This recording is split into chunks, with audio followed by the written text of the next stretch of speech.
শুভ সকাল বন্ধুরা, কেমন আছো তোমরা? আশা করছি সবাই অনেক ভালো আছো আর সুস্থ আছো। তো দেখো, আমিও নতুন দিনে একটা ভিডিও নিয়ে চলে এসেছি। তো এখন বাজে 5টা। তো উঠে পড়েছি। তো দেখো, বাইরের দৃশ্যটা তোমাদের একটু দেখাই দিচ্ছি, কত সুন্দর দেখাচ্ছে সকালবেলাটা। তো দেখতেই পাচ্ছ, ওই যে দেখো আমার গাছে অল্প অল্প করে ফুল ফুটছে। আর বাইরেটা দেখো কত সুন্দর লাগছে দেখতে, তাই না? তো দেখো, বাইরেটা তোমাদের একটু দেখিয়ে দিলাম। সামনের দিকে দেখতে পাচ্ছ ফ্ল্যাট বাড়ি হচ্ছে। তো বাসি কাজবাজ সমস্ত সব কিছু গুছিয়ে নিয়ে এই যে নাইটিটাও ছেড়ে নিয়েছি, ওটা ধুয়ে নিচ্ছি। ধুয়ে নিয়ে তারপরে সোজা রান্নার দিকে চলে যাব। তো সকালবেলা তো বাসি কাজবাজ করে নাইটিটা ছেড়ে নিয়ে যায়, তাই না? বাসি জামা কাপড় না আছে তা রান্না করা যায় না। তো দেখো, সব ধুয়ে টুয়ে নিয়ে এই যে মেলে দিচ্ছি। তো এখন একটু মুখটা ধুয়ে আর মাথাটা একটু আঁচড়ে নিচ্ছি। দেখো, তো সকালবেলা মুখ ধুয়ে আমার একটু ওষুধ খাওয়ার আছে, মাথা যন্ত্রণা ওষুধ, হোমিওপ্যাথি ওষুধ খাই আমি। তো ওইটা খেলে আমার মাথা যন্ত্রণা কম থাকে। আর রোদে তো যেতেই পারি না, রোদে গেলেই মাথা যন্ত্রণা হয়, তার জন্য হোমিওপ্যাথি ওষুধটা খাই আমি। তো দেখো, মাথাটা ভালো করে আঁচড়ে নিলাম। সকালবেলা একটু মাথাটা না আঁচড়ালে কেমন দেখা যায়। ঘুম থেকে ওটা একটু মুখ টুক ধুয়ে আর মাথাটা একটু আঁচড়ে নিলাম। নিয়ে দেখো, একটু জল কুলি করে ওষুধটা আমি খাবো। তো এই যে চুলটা বেঁধে নিলাম। তো চুলটা ছাড়াইনি, এখন শুধু একটু উপর দিয়ে আঁচড়ে বেঁধে নিলাম। তো এই যে দেখতে পাচ্ছি, দেখো জলটা খেয়ে আমি ওষুধটা খেয়ে নেব। ওষুধটা খেয়ে নিয়ে সোজা দেখো এই যে চালটা বের করতে চলে এলাম। চালটা বের করে তো রান্নাটাও তো বসাতে হবে, কারণ সকালেই রান্না করে নিতে হয়। কারণ মালিকের কাজ করি, তো সকালবেলাটা রান্না করে নিলে তাহলে একটু আমার সুবিধা হয় কাজ করতে।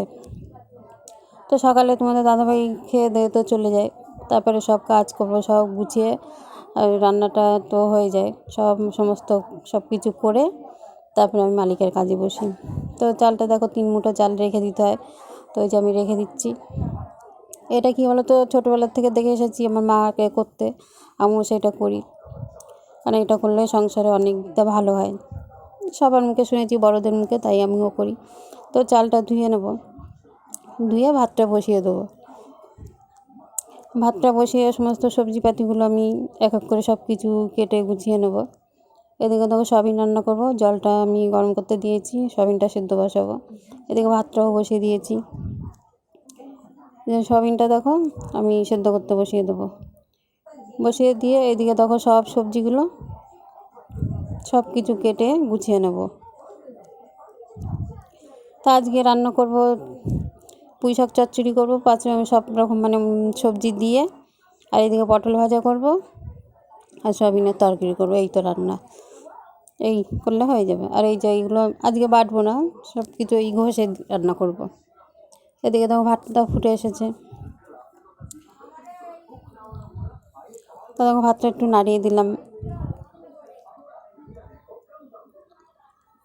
তো দেখো সয়াবিনটা ওই যে সেদ্ধ বসে দিয়েছিলাম, আমি এখন এটা চিপড়ে আর জলটা ভালো করে ঝরিয়ে নেব। তো দেখো কড়াইতে তেল দিয়ে দিয়েছি, আমি পটলটা ভেজে নেব। আগে পটলটা ভেজে নেব, তারপরে পুঁই শাক চচ্চড়িটা করব।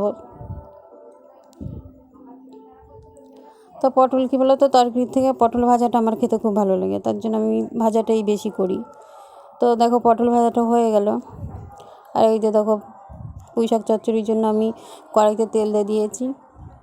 ফোড়নে দেবো 5 ফোড়ন, শুকনো লঙ্কা আর তেজপাতা, এটাই দেবো ফোড়নে। কারণ 5 মিশালি সবজি করতে গেলে এই 5 ফোড়নটা দিলেই বেশি ভালো লাগে, তাই না? তো দেখো ফোড়নটা দিয়ে দিলাম। এবার সমস্ত সবজিগুলো সব কিছু আমি দিয়ে দেবো, দিয়ে একটু ভালো করে ভেজে নেব। একটু ভালো করে ভেজে নিলে, সবজিগুলো একটু ভালো করে ভেজে নিলে ভালোই লাগে খেতে। তো দেখো হলুদ দিয়ে আমি আর একটু ভালো করে ভেজে নেব। তো সকালবেলাটা আমার রান্নার চাপ থাকে, একটু তাড়াহুড়ো লাগে, কারণ রান্না করতে করতে জল এসে যায়, জলটাও তুলতে যেতে হয়, তারপরে বিছনাও তুলতে হয়।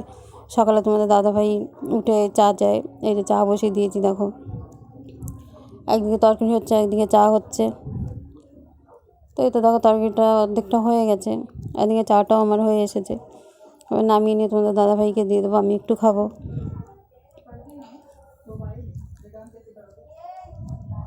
তা কী বলো তো, আমি লিকার চা খেতে পারি না, আমি দুধ চাটাই খাই। লিকার চাটা আমার একটু গন্ধ লাগে। এদিকে দেখো এই যে পুঁই শাক চচ্চড়িটা হয়ে গেছে, পটল ভাজা তো আগেই হয়ে গেছিলো। আর এদিকে আমি সয়াবিনটা বসিয়ে দেবো, সয়াবিনের তরকারিটা, আলুটা ভেজে নেব। আলুটা একটু ভালো করে ভেজে তারপর সয়াবিনটার ভিতরেই দিয়ে একসঙ্গে ভেজে নেবো, আলু আর সয়াবিন। তা আমি এভাবেই করি, আলু সয়াবিন একসঙ্গেই ভেজে নিই। তো সয়াবিনটা দিয়ে দিলাম, দিয়ে একটু নাড়াচাড়া করে তুলে নেব, নিয়ে মশলাপাতিগুলো সমস্ত সব কিছু দিয়ে ভালো করে কষিয়ে নেব।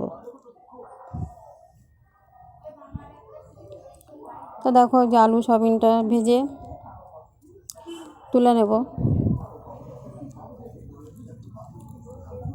দেখো আলু সয়াবিনটা তুলে নিয়ে আমি মশলাটা দেখো কষিয়ে নিয়েছি, নিয়ে কষানো হয়ে গেছে, তেল ছেড়ে দিয়েছে মশলা দিয়ে। এবার আমি আলু সয়াবিনটা দিয়ে দেবো, দিয়ে আর একটু ভালো করে নাড়াচাড়া করে তারপরে জল দিয়ে দেবো।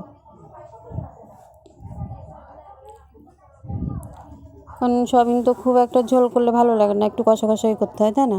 তো কষা কষাই করবো, বেশি ঝোল করবো না। তো এদিকে দেখো তরকারি করতে করতে আমি বিছানাটাও তুলছিলাম।